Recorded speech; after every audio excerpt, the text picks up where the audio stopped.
All right, congratulations. You've made it to the last problem on the review. The formula P equals NC minus E gives the profit when a number of items N are each sold at cost C and expenses E are subtracted. So what is all of this telling me? It tells me that we've got this formula with a bunch of letters in it.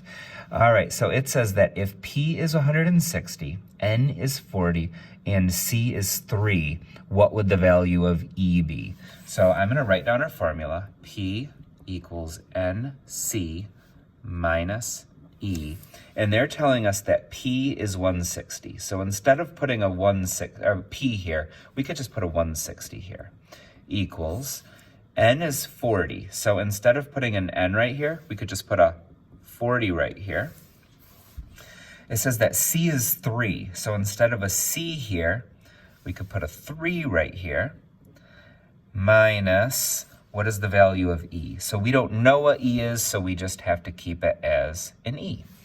All right, so we are done when we get E all by itself. So let's start solving for E. So we've got 160 equals, okay, 40 times 3 is 120. So 120 minus E. And let's start getting this by itself. So first we'll move this 120 to the other side. So this is a positive 120. So we'll go minus 120. So we have 40 equals negative E. All right, so how do we get rid of that negative sign? Okay, well, this is basically the same thing as saying that there are negative 1 of these E's over here. So I could, if I wanted to, do that. And if I did that, then it's kind of easier to see what we're supposed to do. This is negative 1 times E. The opposite of timesing is dividing. So I'll divide by negative 1.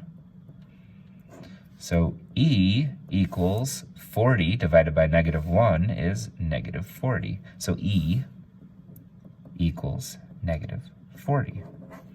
What is the value of E? Well, there you go. Thanks for watching. Thanks for working hard.